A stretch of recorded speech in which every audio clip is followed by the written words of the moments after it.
It's the Stand Up Sit Down with special guest Holly Anabel Brown and your host Dan Penna.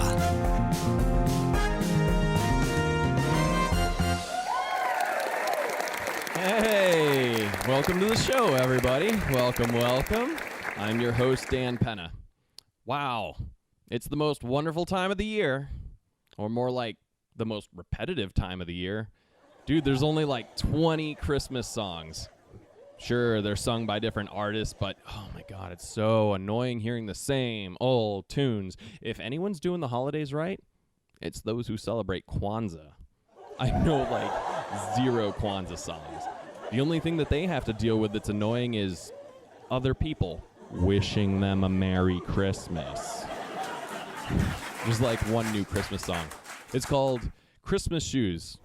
Have you heard this one? It goes, Sir, I wanna buy these shoes for my mama before she meets Jesus tonight.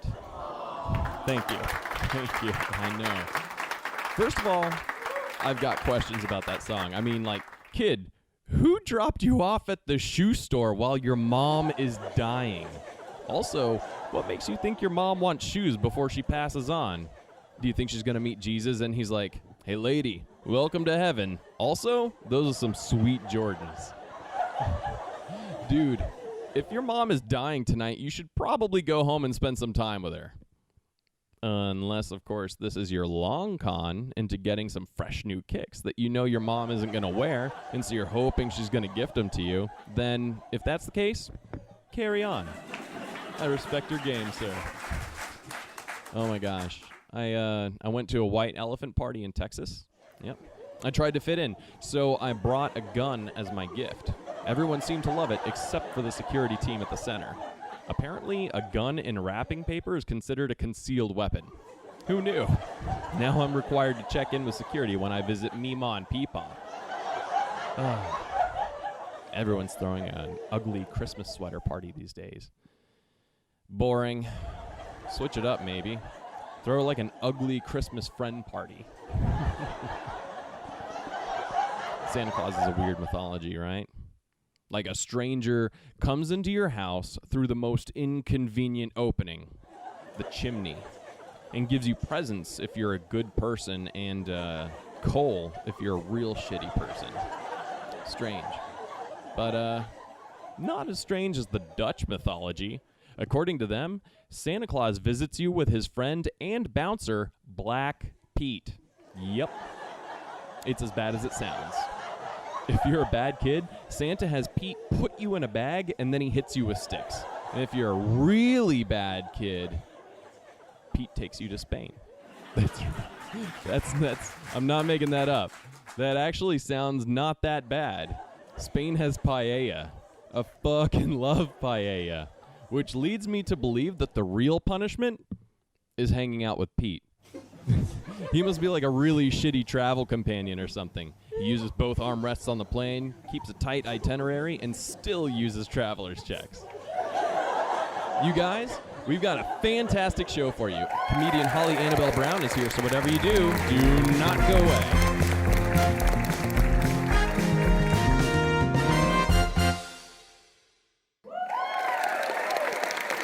Everybody, please welcome Holly Anabel Brown.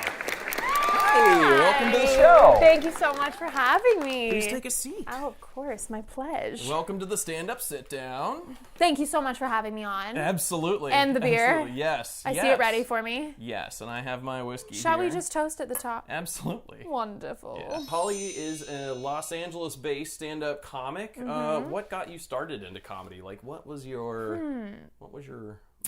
This is my go-to answer when people ask me, because I feel like sometimes people are asking me this question because I'm a woman. Mm-hmm. I know you're not, by the way. I'm in an interview show. Oh. I'm aware of the... I know you're not I meant to say, like, I know the format needs that question. I just mean in everyday life, you get asked that question all the time when you say you're a comic. Yeah. And after this interview, I'm going to give you pointers on how to do your job, by the way. And I will silently take them and shed one tear in the car ride home. I just think I'm really funny. I think I'm really funny. Dude, that's awesome. And you are, by the way. I can confirm that. I can confirm Imagine that, you're yes. like, I'm here to tell you. Actually, me, everyone here. Yeah, make me laugh. Oh my god. But I think I'm super funny. What if I just kept saying that? I just think I'm so funny. We'll just do a whole hour take of you just saying. And I tried every avenue of acting or any medium that was, you know, being on stage in front of people that I could. I started acting in plays when I was really little. I actually went on a few auditions when I was really, really little because I live in LA. I went on a Snickers audition. Yeah, of course. I remember my Snickers audition. They were like, okay, now take a bite of the Snickers. And I was like, I can't. And they were like, but you have to. And I was like, I don't like chocolate. And they were like, okay, we're done. We're done. I'll see you later, we're kid. Then I became absolutely, unequivocally obsessed with UCB. Oh, okay. UCB LA opened in LA when I was 14 in high school. And I, as a kid that had no money, because my parents, at that point, my dad was really sick with cancer, wasn't working. And my mom wasn't working to take care of him, so we were basically living off of his disability checks. Okay. And we had no money. UCB opened, free shows all the time. Oh, nice. And it was comedy, and it was started by Amy Poehler. Like, I was obsessed. My sister and I went every single week to UCB. And I was that weird fucking person that would sit at UCB show and be like, oh, that's Chad Carter. Oh, that's Zach Woods. Oh, and I'm like, Holly, these people are nobodies. What are you doing? Yeah. Like, you're fangirling over people that don't. But now a lot of them are. But now, yeah. Mm-hmm. But then I thought, oh, naturally, I'm so obsessed with this form, I will do that. Yeah. So at 18, I started taking UCB classes, and I quit after my second class. Okay. Second level. I did the first level, quit after the second level because I felt I was too young. I know that sounds bizarre. Interesting. I guess I got in my head. I did a scene with this. Like, there's a lot of adult content. I'm too young for this. I'm like, what is a tit? I got in my head because I had this scene partner in an improv scene, and he was 30-some-odd-year-old actor, and I was an 18-year-old girl. Mm-hmm. And he started, you have to play to the top of your intelligence in improv. Sure. And he started the scene he named me a sommelier. Oh. And at 18, I was like, what the fuck is it? I was like, play to the top of your intelligence. I'm like, Somalian? Somalia? I was like, but I quickly was like, don't do that. Use a white girl. I am a Somalian. I'm a white Somalian girl. I just kind of did nothing in the scene and floundered. Okay. And felt this panic of, oh no, you don't know a lot of things yet. So just take a break. And then 3 years later, I went back and did it. Okay. Yeah. Rock and roll. And then I only made it past the second level. Yeah. What happened? Did they kick you out? Or no. The way you said it. I kicked myself out. And for my own reasons, I don't want to dog on UCB, but I found Groundlings, and that fulfilled me a lot. Yeah. More. Oh my God, that's the beauty of it. There is truly something for everybody. Mm-hmm. But I found that improv as a general thing was not for me. It was so funny when you're so obsessed with something and you love something so much and you want to be good at it and you're just not. Yeah. It's like, fuck, I know I'm funny. Why can't I be funny here? Yeah. And then an improv classmate suggested me to start taking stand-up classes at Second City, and so I did that, and then I fell in love with it immediately. Yeah. And then you were like, you know what? I hate having a partner. I'm gonna do stand-up. No, for real. Yeah. Really? Oh my God, the freedom of not being accountable to other people's shitty choices. It's like you're still accountable to other people's shitty lineups. Yeah. I think I'm much crueler than you are. I'm like, well, this is on you. It's your suggestion. I was definitely more of a. I didn't know what kind of comedian I was at that point. I feel like I do now. But then I was like trying to do impressions, or I tried to do characters, and nothing really quite fit. So, yeah, I just found stand-up, and I was like, this is the avenue for me. Nice. Nice. Yeah. Folks, we'll be right back. The first time I think I ever realized how much you love beer, you were drinking out of a stein in your swimming pool. And you had posted this picture to social media. I did? It's just you, like, giving a thumbs up and, like... None of this seems inaccurate. Just was drunk and I probably don't remember I did it. You were. Yeah. You might have been. Beer is, like, probably my second biggest passion besides comedy. Okay. Which is hard to describe to people without seeming like an alcoholic. You know? No, there are several people that just have that as like that they're not alcoholics. They just really appreciate the tastes of beer. Yeah. Like you said, you before we even started the interview, you mentioned you were going to Oktoberfest over in Big Bear. I am. I've been to like 4 or 5 Oktoberfests, either locally or in like another state or city. That's so cool. And I have yet to go to one. They're so fun. They are overpopulated by white people, but they are so fun. And it's just that freedom to just drink and explore and be drunk without your mom being there. Okay. I did live at home. Okay.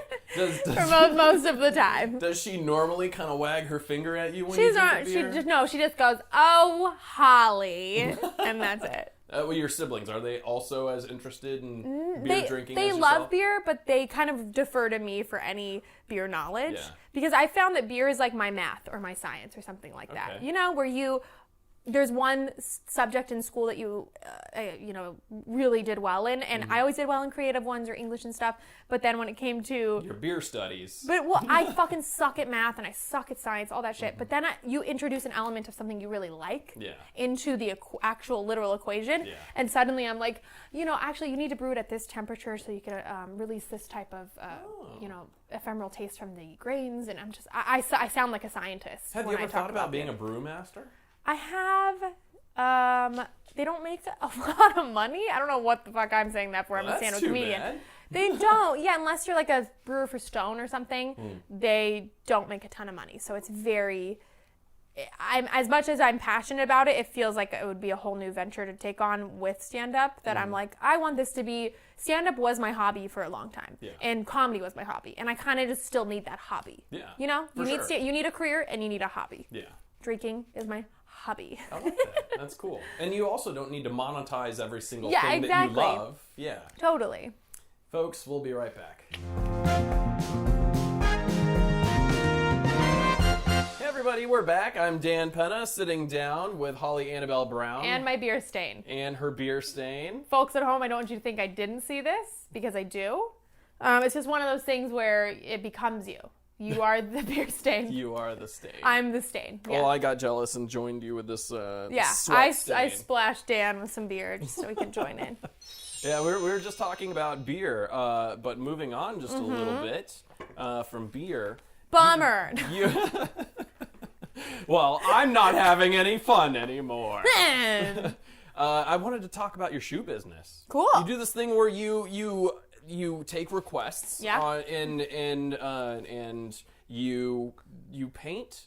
Yeah. You paint shoes. You take requests. Yeah. Basically, like Vans, Converse, any canvas style shoes that are blank. Okay. It has to be certain fabrics because I'm not made of money and I'm not about to buy that fancy paint. Okay. But sure. Certain fabrics take really well to acrylic paint, and so you can essentially paint whatever you want on Vans or Converse, and as long as you seal it with a sealant, it'll stay for at least, I'm trying to think, my sister has the first pair of shoes I ever made. That was when I was 20. So 8 years and they still look great. Okay. Yeah. Let's show the audience real quick there we go. We got the Little Mermaid. Little Mermaid and Hey Hey from Moana. Yeah, that's really cool. I really like the sunset that you did there. Thank you. That is stellar. As an artist, do you ever hate yourself? As an artiste. Yeah. Well, your cape over your shoulder.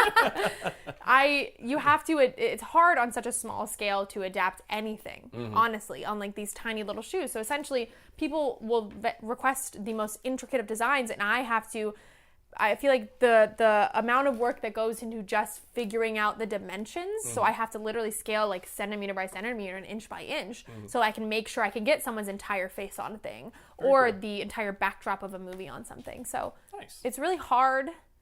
It's really hard. It's a little tough. But I love doing it because I feel like I do make a little bit of money off of it, but it's still a hobby because... You bought your boat with this money, didn't you? I bought the Queen of the Seas. We call her Grendel 2. No. Oh, nice. So we're gonna play a game called movie poster. Totally. And the way that works is I'll tell you, a director, and then you're going to start speaking like you're doing the trailer for this movie, and then right when you're about to find out the plot, or improvise what the plot is, producer Annie is going to show you a picture on the teleprompter. Yeah. And so I believe during the break you suggested Wes Anderson. I did. So I'm going to do this this example for you as Wes Anderson. Okay. So I can't wait. Okay, starring Bill Murray, Ben Stiller, and the rest of the gang, like Angelica Houston. We've got 4 fellas and a woman who are all related. The woman being Angelica Houston, who plays the mother. And they're all upset with each other because there's a dog that won't put down a gun. His name is Dalmatian Killer. Coming from director Wes Anderson is Dalmatian Killer. Oh my God. Will this family stay together or will it be murder? Oh my God.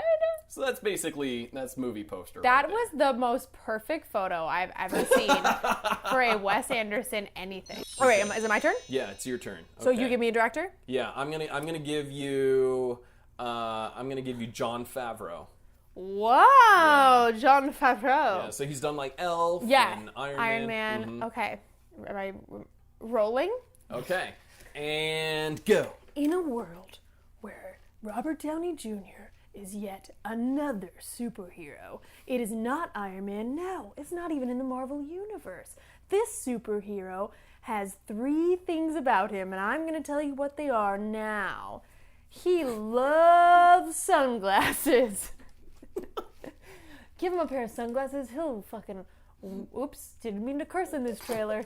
But if you give him a pair of sunglasses, he'll pull them down and wink at you real hard. And what he's doing on the side is also smoking. This superhero stops children from smoking because when they put a cigarette in their mouth, he loses an inch of his foot.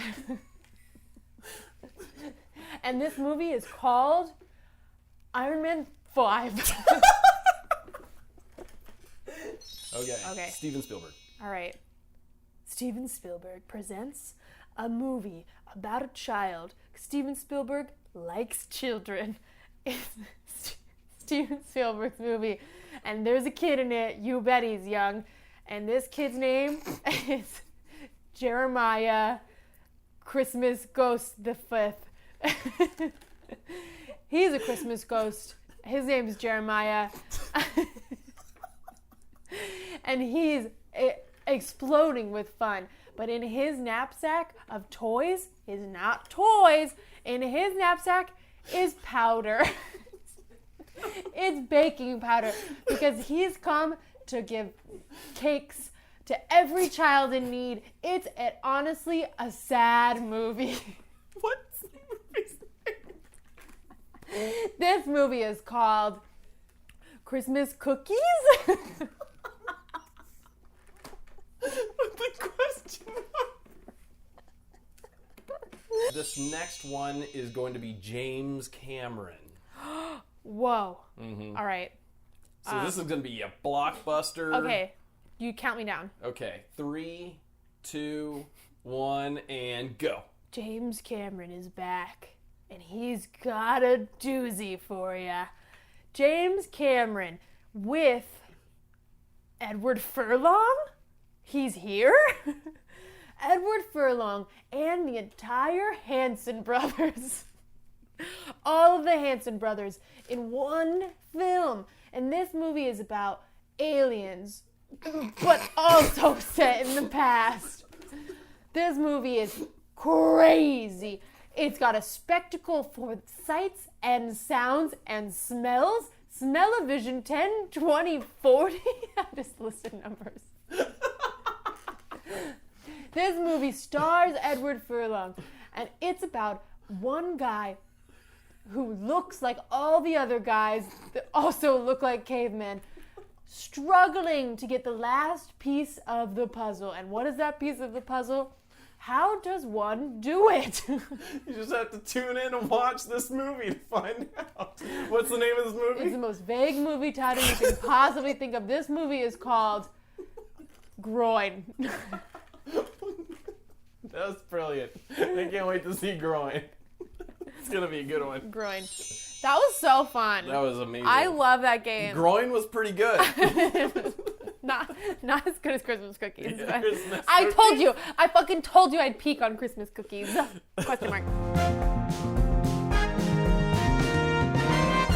Welcome back to the Stand Up Sit Down, everybody. I'm Dan Penna, sitting down with Holly Anabel Brown. We would like to bring up your own podcast. Yeah. So kind of you. Thank you so much. Well, actually. It's called Well Actually. It's for nerds who think they know everything. Because I'm one of them. You know, when you meet somebody that you go, you know, I really love Martin Scorsese. I love The Departed. And someone goes, well, actually, The Departed was filmed in 2003. Actually, I've never seen The Departed, so that was a terrible It's a great lead movie. up. It's a good movie. But it's essentially for people, like, we bring on a guest who is an expert on a certain subject. Okay. And what I love about it the most is that it expands the definition of nerd beyond just, you know, nerd who likes video games and likes comic books, etc. Yeah. We expand the definition to include people that like certain directors or certain, you can be a nerd about a certain movie, or you're a nerd about a certain, like, wrestling, or there's so many different types of facets of nerds, and it's just really inclusive, and it feels great. I see that you have open calls, too. Yeah, totally. That's pretty awesome. Yeah, I want people that are super passionate about things that we can, me and my co-host Kane Holloway, who is so fucking funny, at Kane Holloway on Instagram. Is that weird to plug him? No, absolutely. That's cool. He is so funny. We are such nerds, and we just want people that match our nerddom about anything. So Nice. even if you're a nerd about, like, you could be a nerd about the movie E.T. Yeah. And though that's a very niche, one-off thing, you're passionate about it gets us excited, so we research the movie, and then we quiz you on it, basically. Oh, that's pretty fun. Yeah. Where can we find it? Where can It's, our audience look it up? At Well Actually Pod on Instagram. You can actually find us on Patreon as well. We have a number of Patreon supporters that buy bonus episodes from us. Cool. And then wellactuallypod@gmail.com to send any quiz questions you have in, or any requests for certain episodes you want. Like, we had no intention of doing an Elton John episode, but then someone really wanted an Elton John episode, so we did it because Nice. people requested it. That's essentially. cool. Yeah. You could be a nerd about the Beatles. You could be a nerd about Star Wars. You could be a nerd about Spider-Man. Like, every little thing we try to cover, basically. That's very awesome. Yeah. Tell us a little bit about your other show, Salty AF. Yeah, Salty AF with KDK Comedy.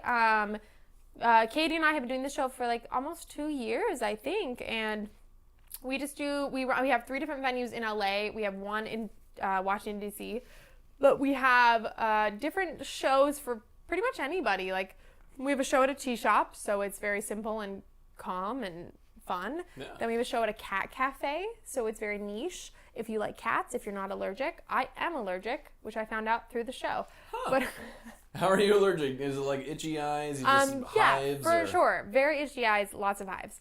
Okay. But I do the show anyway. Nice.